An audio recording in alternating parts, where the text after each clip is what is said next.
পাকিস্তানের মন্ত্রিপরিষদের বৈঠকে যখন দেশটির প্রধানমন্ত্রী শাহবাজ শরীফ বললেন আমাদের সম্পূর্ণরূপে বাংলাদেশের পাশে দাঁড়ানো উচিত, তখন পুরো ক্যাবিনেটে উঠল করতালির রোল। এই একটি ছবি প্রমাণ করে বাংলাদেশ এবং পাকিস্তানের মাঝে থাকা বিদ্যমান বন্ধুত্বকে। শুধু তাই নয়, বাংলাদেশের ক্রীড়া উপদেষ্টাও জানাতে ভুলেননি কৃতজ্ঞতা। নিরাপত্তা শঙ্কায় আইসিসি টি-20 বিশ্বকাপ খেলতে বাংলাদেশ যাচ্ছে না ভারতে। তার পরিবর্তে খেলার ভেন্যু পরিবর্তন করে স্থানান্তরিত করার আবদার জানানো হয় শ্রীলঙ্কায়। তবে সেই প্রস্তাবে রাজি হয়নি ক্রিকেটের সর্বোচ্চ নিয়ন্ত্রক সংস্থা আইসিসি। সেটি যে হলো না ভারতের অদৃশ্য মদতেই, তা অবশ্য বুঝতে দরকার হয় না রকেট সায়েন্সের। এমন স্বেচ্ছাচারিতা এবং দ্বিমুখী নীতির প্রতিবাদ স্বরূপ বাংলাদেশ বয়কট করে পুরো বিশ্বকাপ। ঘোষণা দেয় যতই বাধা আসুক না কেন, দেয়া হোক যতই হুমকি, ভারতে পাঠানো হবে না টি-20 বিশ্বকাপের দল। আর বাংলাদেশের এমন শক্ত অবস্থানের প্রতি একাত্মতা প্রকাশ করে দক্ষিণ এশিয়ার আরেক ক্রিকেট পরাশক্তি পাকিস্তান। এখন যে কোনো ব্র্যান্ডের পুরাতন এসি বদলে নতুন ওয়ালটন এসিতে উপভোগ করুন 25% ছাড়।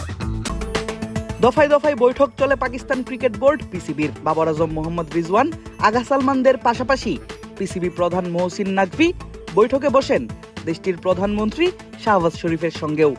আর সেখানেই হয় সিদ্ধান্ত, বিশ্বকাপ খেলতে গেলেও পাকিস্তান বয়কট করবে ভারতের ম্যাচ, মাঠে নামবে না তাদের বিপক্ষে। এবার সেই সিদ্ধান্ত গ্রহণের পেছনের কারণও ব্যাখ্যা করেন দেশটির প্রধানমন্ত্রী। মন্ত্রিপরিষদের এক বৈঠকে জানান বাংলাদেশের পাশে দাঁড়াতেই তাদের এমন সিদ্ধান্ত।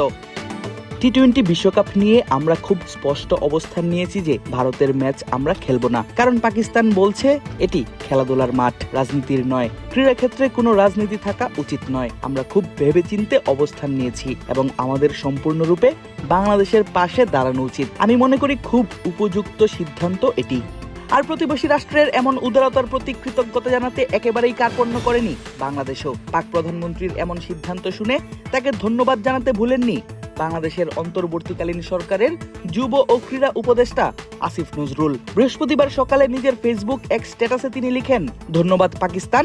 পাকিস্তানের প্রধানমন্ত্রী শাহবাজ শরীফ বলেছেন বাংলাদেশকে টি-20 বিশ্বকাপ থেকে বাদ দেওয়ার প্রতিবাদে তার দেশ ভারত ম্যাচ বয়কটের সিদ্ধান্ত নিয়েছে। বুধবার মন্ত্রিসভার সদস্যদের তিনি বলেন, আমরা ভারতের বিপক্ষে ম্যাচ খেলবো না, কারণ খেলার মাঠে কোনো রাজনীতি থাকা উচিত নয়। আমরা খুব ভেবেচিন্তে এই সিদ্ধান্ত নিয়েছি। আমাদের সম্পূর্ণভাবে বাংলাদেশের পাশে দাঁড়ানো উচিত। আমি মনে করি এটি খুবই উপযুক্ত সিদ্ধান্ত।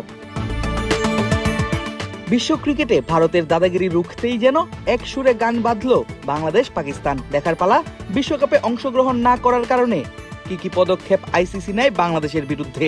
সংস্থাটির কোটি কোটি ডলার ক্ষতি করা পাকিস্তানকেও বা কি শাস্তি দেয় ইন্টারন্যাশনাল ক্রিকেট কাউন্সিল, সেদিকেও আছে সবার তীক্ষ্ণ নজর। আদিব আশরাফ, ক্রিক ফ্রেন্জি।